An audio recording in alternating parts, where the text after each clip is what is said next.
మీ కుటుంబ శాంతి, ఆరోగ్యం, ఆర్థిక అభివృద్ధి కోసం రుద్రాక్ష మహాపూజలో తప్పక పాల్గొనండి. ఇప్పుడే నమోదు చేసుకోండి. నమస్తే రమగారు. నమస్తే జయ. రమగారు, సాధారణంగా ఏదైనా బాధలో ఉన్నా, కష్టాల్లో ఉన్నా ఎదుటివారు ఒక సలహా చెప్తారు.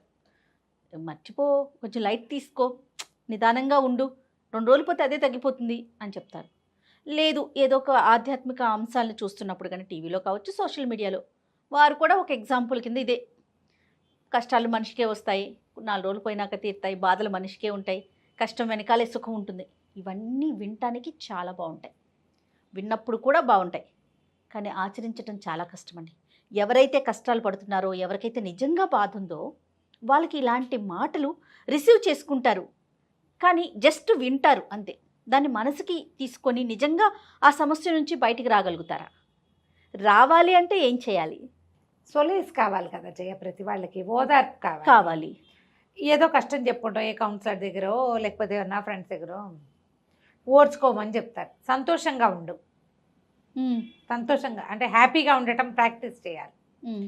ఇది ఆల్ ఆఫ్ ఎ సడన్ ఎట్లా వస్తుంది? పైగా ఏదైనా శృతి పాఠాలు అంటే ప్రవచన పాఠం వింటున్నప్పుడు చెప్తారు ఆనందం ఇవన్నీ వస్తాయి, మరణం సహజం, ఇవన్నీ చెప్పి కష్టాలు సహజం, అవన్నీ సహజం. అది మనం ఆ పర్టికులర్ సిచ్యువేషన్లో మనం ఉన్నప్పుడు, ఆ పరిస్థితి మనకే వచ్చినప్పుడు ఆ కలిగే నొప్పి, బాధ, దానివల్ల వచ్చే ఉద్వేగము, దుఃఖము, వాటి నుంచి బయటపడడం కష్టం. గుర్తు చేసుకుంటాం, ఫలానా స్వామివారు, ఫలానా స్వామీజీ ఇలా చెప్పారు, ఫలానా బాబాగారు, ఫలానా గురుగారు, ఫలానా మేడము, జ్ఞాపకం వస్తాయి.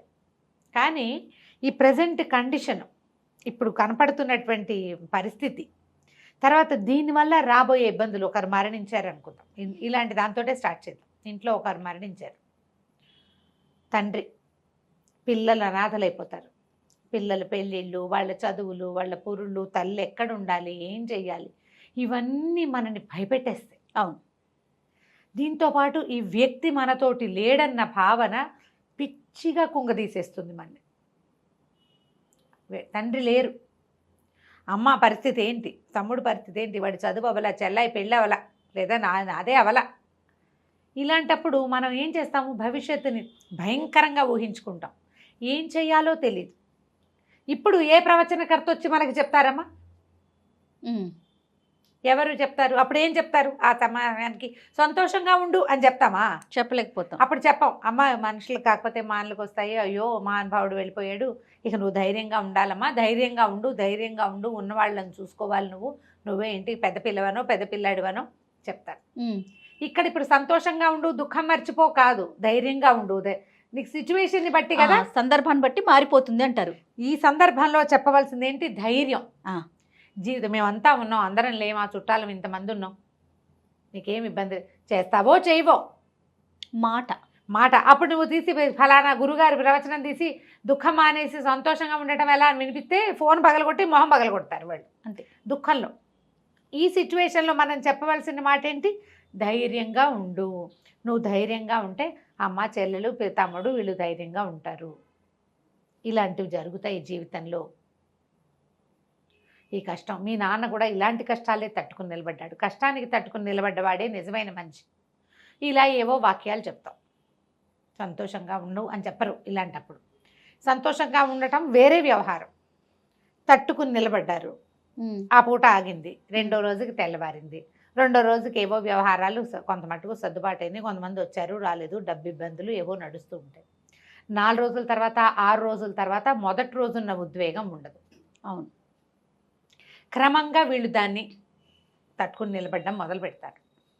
అప్పుడప్పుడు ఒక్కొక్కసారి చాలా దిగులుగా, ఒత్తిడిగా, తండ్రి లేని లోటు తెలుస్తూ కష్టంగా ఉంటుంది. అలాంటప్పుడు మనం పునరాలోచన చేయాలి, మనం విన్న వాక్యాలు జ్ఞాపకం చేసుకోవాలి. ఎవరైనా అప్పుడు చెప్పరు, మనం ఇంతకు ముందు విన్నవి జీవితంలో ఎదురొడ్డి పోరాడడం ఎట్లా అనే మాటలు జ్ఞాపకం చేసుకుని ముందుకెళ్ళాలి. ఇప్పుడు ఇది పెద్ద సిచ్యువేషన్. చిన్న చిన్నవి మనకు రోజువారీ వస్తాయి. ఎక్కడి నుంచో వెళ్తున్నావు, చేతిలో డబ్బులు పడిపోయినాయి, ఏడ్చినా రావు, కాసేపు ఏడ్చి జరగాల్సింది ఏదో చూడాలి. సంతోషించు అంటే ఎట్లా? పోతే పోయింది, సంతోషించు అంటే ఎక్కడైనా పడిపోయాం, కాలు విరిగింది, పోన్లేరా నాయన తలకు తగలేదు, పోన్లేదు ఇప్పుడు ఎక్కడెక్కడో తగిలింది అనుకో, నయం నెమరగంత తగిలితే ప్రాణం పోను, కంటికి తగిలితే ప్రాణం పోను అనుకుంటామా? అవునవును. అప్పుడు ఏం చేస్తాం, మన సిచ్యువేషన్లో ఉన్న ఈ ఏమనాలి, ఏ జరగకూడని ఒక వ్యవహారం ఆగితే దాని గురించి ఆలోచించి ధైర్యంగా ఉండాలి. భార్య భర్త కొట్లాడుకుంటారు, నయం ఇది ఇంతకు ముందే అవ్వలేదు, నయం ఇంకాస్త ముందే తెలిసింది, అలా సర్దుకుంటే మనకి ధైర్యం వస్తుంది. ఇప్పుడు ఏ సిచ్యువేషన్లో మనం సంతోషించి హ్యాపీగా ఉండేట్టు ఉంటామో చెప్పు, కొట్లాడుకున్నప్పుడు మనకు కొట్లాటే వస్తుంది అంతే. ఒక కాసేపు ఏడుస్తాం, రాత్రి పడుకున్నాక ఆలోచించుకోవాలి అసలు ఎందుకు వచ్చింది, దీని నుంచి ఎలా బయటపడాలి, ఎలా బయటపడాలి, దీంట్లో నా తప్పెంత, నేనే ఏదైనా ప్రొవోక్ చేశానా, నేను సరిగా చేశానా, అసలు నేను నా పాట ఎంతవరకు కరెక్ట్. మీరు ఆలోచిస్తే ఎదురుగుండా వాడిని అనడం మానేస్తే సంతోషంగా ఉండటం ఎలాగో మీకు తెలుస్తుంది. ఈ మొత్తానికి అండర్ కరెంట్ ఏంటంటే ధైర్యంగా సంతోషంగా హ్యాపీగా ఉండడం. అది వీటన్నిటినీ పెద్ద పెద్ద పువ్వుల్ని కట్టే ఒక సన్న దారం. మనం పువ్వులు దండ కడతామా, గుచ్చుతాం, ఒక 2 రోజులు వదిలేసామనుకో ఏమిటో కొన్ని పసుపచ్చగా ఆకుపచ్చగా బాగానే ఉంటాయి, కొన్ని మాడు మొహాలు పడతాయి, అంటే అది ఆల్రెడీ వాడిన పువ్వు. మొత్తం పూలదండంతా ఒకేసారి ఎప్పుడు వాడదు. అవును, కొన్ని పువ్వులే నల్లబడతాయి, మిగిలింది కొంత తాజాగా ఉంటుంది. అప్పుడు ఈ వాడిన పువ్వుని తీసేసామనుకో దండంతా మనకి తాజాగా కనపడుతుంది. ఆలోచించండి, ఇదే దీనికి కావాల్సింది. మన మనసులో ఉన్న ముళ్ళుని తీసి పక్కన పెట్టాలి. ఆ ముళ్ళుకి ఆ మురికికి మనమే కారణమా అనేది ఆలోచించుకోవాలి. ప్రతిసారి ఆలోచించాలి మాట్లాడాలి అని చెప్తే ఒళ్ళు మండిపోతుంది జనాలకి. ఏదో ఒకటి ఒక ఏమనాలంటే మరి జాదుయి తెలుసు లాంటిది ఒకటి కావాలి గారు. ఇప్పుడు ఇద్దరి మధ్య సమస్య ఉన్నప్పుడు ఆలోచించుకోవాల్సిందే కదా, అంతేగాని ఇద్దరు చెరొక 2 కర్రలు తీసుకొని కొట్టుకొని చచ్చిపోండి అని చెప్పలేం కదా. చెప్పలేంగా, అసలు చెప్పకూడదు. ప్రతిసారి నువ్వు ఆలోచించుకో, అదే మనం కరెక్ట్ చేసుకోవటమే. ఇప్పుడు నేనున్నాను, నాకు కూడా గొడవలు రాకుండా ఉంటాయి జయ. ఏదో ఒక సందర్భం ఎవరితోటి మాట్లాడేసి ఆలోచించు, సరే వాళ్ళకి కూరుకుందాం అనుకుంటే సంతోషం ఆటోమేటిక్గా వచ్చేసిందిగా. గొడవ లేదు, అప్పుడు మిగిలింది ఏమిటి, సంతోషమే కదా. సరే, వీటికి ట్రై చేయాలి. ఓకే, నిజంగానే బాధ ఉంది, ఏదో ఒక సమస్య జరిగింది, చనిపోవటమే కాదు, ఏదో ఫ్యామిలీ ఇష్యూ ఉంది, ఒక బాధ ఉంది, దానిలోంచి ఎలా బయటపడాలి? కొంతమంది ఎలా ఉంటారంటే దాన్నే తలుచుకొని అక్కడితో ఆగిపోతారు. అది కెరీర్ పరంగా కావచ్చు, వాళ్ళ లైఫ్కి సంబంధించి కావచ్చు, ఇంకా స్టెప్ ముందుకు వెళ్ళలేకపోతారు, జరిగిన దాన్ని తలుచుకుంటూ ఉంటారు. అలాంటి వాళ్ళు ఎలా బయటపడాలంటారు? దీనికి 2 మంచి మంచి పాతకాలపు ఉపాయాలు ఉన్నాయి జయ. ప్లేస్ మార్చడం. Okay, super. ప్లేస్ మారిపోవాలి. మారితే పరిసరాలు మారేశారు కదా. ఇప్పుడు ప్రేమలు, లవ్ ఫెయిల్యూర్స్, జాబ్లో ఫెయిల్యూర్, కుదరట్లా, అక్కడ ఇంకో చోటకు మరో 10,000 తక్కువైతే అయింది, అక్కడ అవమానంగా ఉంది. నువ్వు నీ అవమానమా ఇంకోట అనేది ఆలోచించు. నీకు ఏది ఇంపార్టెంట్? నువ్వు చాలా కష్టపడుతున్నావు అక్కడ, నువ్వు ఎంత పని చేసినా నీకు మెప్పు రావట్లా, మెప్పు రాకపోతే పీడా పోయేది అని అక్కడే ఉంటావా 10,000 ఎక్కువ ఉందని? నీకేది ఇంపార్టెంట్? మన ఇంపార్టెన్స్ని బట్టి ఆధారపడి ఉంటుంది. ఎప్పుడు క్వశ్చన్ చేసే ప్రశ్నల్లో ఒక ప్రధానమైన ప్రశ్న ఉంటుంది జయ, ప్రతి వాళ్ళకి ఉండాలి. ఇది ఇప్పటిదాకా ఎప్పుడు ఈ విషయం ఇంత ఖచ్చితంగా చెప్పలేను నేను. ప్రయారిటీ, నీకేది ఇంపార్టెంట్? నాకు ఏది ఇంపార్టెంట్? ఏ వ్యక్తికైతే ఇబ్బంది ఉంటుందో వారికి వారు మనం ఎవరికి వారు అనుకోవాలి. అంతే. నా తప్పుందా కాదు, అసలు నాకేం కావాలి, వాట్ ఈజ్ మై ప్రయారిటీ అనేది ఆలోచించండి. మీరు అవమానపడినా మంచి జీతము మంచి పొజిషను అని ఆలోచించి అక్కడే ఉంటావా? 10,000 తక్కువైనా పర్వాలేదు, ఈ ప్రెషర్ ఈ గోల్ లేకుండా ఉండాలి అనేది ఆలోచిస్తావా? అదేంట్రా తక్కువ జీతంలోకి ఎందుకు మారావు అని ఎవరైతే అక్కడ తలకాయ నొప్పిగా ఉందని బిందాస్గా చెప్పగలవా లేదా? నువ్వు రెండిట్లో ఒకదానికి సిద్ధపడాలి. నువ్వు ప్రయారిటీ ఏది అనేది తేల్చుకోవాలి. రెండింటి మీద కాళ్ళు వేస్తే వర్కౌట్ కాదు, అంతే కదండి. నువ్వు బాధపడుతూ ఉంటావు, దిగులుగా ఉంటావు, అక్కడ ప్రెషర్ ఉంటుంది, నువ్వు సరిగ్గా పని చేయలేవు, మళ్ళీ నీకు జీతము కావాలి. ఇలా చేయొద్దు, ఒకదాన్ని వదిలేయండి. మీరు ప్రయారిటీ ఏమిటి అనేది ఆలోచించండి. లవ్ ఫెయిల్యూర్స్, వీటికి ఏం చేయాలంటే ప్లేస్ మారిపోండి. ఉద్యోగం ఒక చోట చేస్తున్నారు, అమ్మాయిని ఏదో పెళ్లి చేసుకుందాం అనుకున్నది, అదే అమ్మాయి వీడిని చేసుకుందాం అనుకున్నది ఒక కుర్రాన్ని, మీ ఇద్దరికీ కుదరలా, ఫ్యామిలీలో కుదరలేదో, మీకే ఏదో కుదరలేదో, రోజు మొహాలు ఎదురు పడుతుంటే మంటగా ఉంటుంది. ఇక మిగిలిన పనులు చేయలేరు, మీరు చేయలేరు. పైగా ఇంకోటి ఉంది జయ, ఫ్రెండ్స్ చుట్టుపక్కల వాళ్ళు వీళ్ళని తరివేస్తూ ఉంటారు. అది ఇది ఇటు. వదిలేసావు కదా అనో, లేకపోతే వదిలేసింది నేను వదిలిచ్చేసుకుందాను వాడు ఎవరితో మాట్లాడుతూ చూసావా అని ఆ, పిచ్చి వాగుడు. ఈ వాగుడుతో ఏమంటే ఈ అబ్బాయిలు దాన్ని చంపేసైనా సరే ఏదైనా చేసేయాలనుకుంటారు. మొహాలు కాల్చి అవే కదా జయ యాసిడ్ అవునండి, దాడులు అవును, అవి అవును, ఇవి. అవును. ఒకవేళ ఇలా అన్బన్ ప్రేమల్లో ఏర్పడితే, ఇవి ప్రేమలు పెద్ద ప్రేమ అంటాను, అసలు దాన్ని ప్రేమ అనడానికే వీల్లేదు. ఫ్రెండ్షిప్లు ఒక కొత్త టర్న్ తీసుకుంటాయి. ఆ టర్న్లో నువ్వు నుంచుంటావా నుంచోవా, ఉమ్, నువ్వు నుంచోవు శుభ్రంగా ప్లేస్ మార్చేయి. ఓకే, ఉద్యోగం ప్లేస్ మార్చటం మారిపో. ఒకటి. ఒక పెద్ద ఉపాయం. ఉమ్, రెండో ఉపాయం ఏంటంటే, ఇప్పుడు వెళ్ళిపోయాం ఎక్కడికో వేరే అయినా సరే వాళ్ళు గుర్తొస్తారు. దిగులు, ఆ బాధ గుర్తొస్తా ఉంటుంది, ఆ పెయిన్. లేదా వాళ్ళు నన్ను మోసం చేశారనో, వాళ్ళు ఇందాక తీసుకొచ్చి వదిలిపెట్టేశారనో, ఆ అమ్మాయి నో చెప్పిందనో, ఆ అబ్బాయి నో చెప్పాడనో, లేదా వాడుకుని వదిలిపెట్టేశారు లాంటి భావాల్లోకి వస్తుంది మనసు. వచ్చేసరికల్లా ఇంకా అక్కడెక్కడో ఉన్నా కూడా మనకి మనసు కుదరదు. వీళ్ళు ఏం చేయాలంటే ఇంకొక వ్యాపకం పెట్టుకోవాలి. అది ప్రేమైనా పెళ్ళైనా రమ్మగారు, పెళ్ళైనా. ఏ సమస్య అయినా. ఏదైనా సరే, ఓ సంగీతం నేర్చుకోండి, ఓ పెయింటింగ్ నేర్చుకోండి, ఓ మట్టి పిసకటం లాంటి కార్యక్రమాలైనా చేయండి. మనకి ఒక వ్యాపకం ఉండాలి.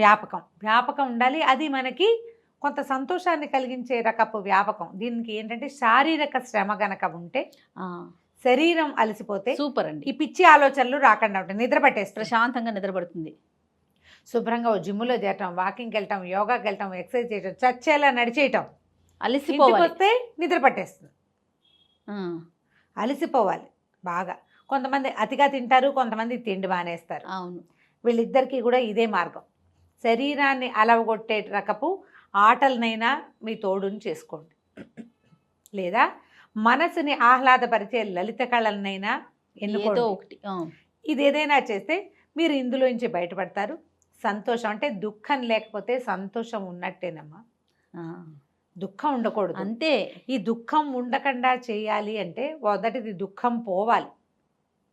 దానికి కాలం చాలా సహాయపడుతుంది. ఇప్పుడు ఆ నాన్నే చనిపోయారు, ఇందాక చెప్పింది.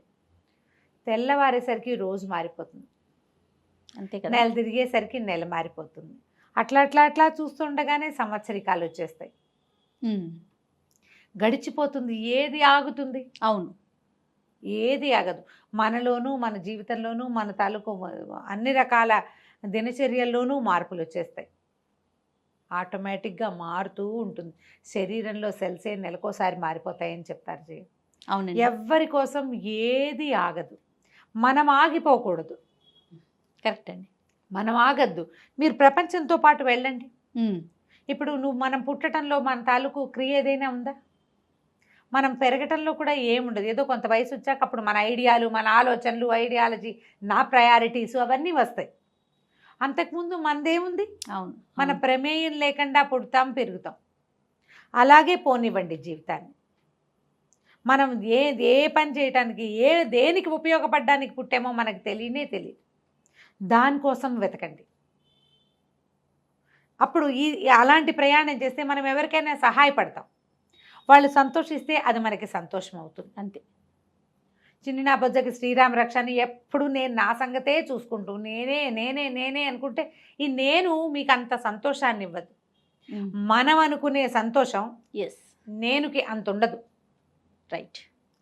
ఇలా ఆలోచిస్తే మనం దుఃఖాన్ని జయించగలుగుతాం. సూపర్ అండి. కష్టం లేనివాడు ఎవ్వడు లేడమ్మా లోకంలో, ఎవ్వరు లేరు.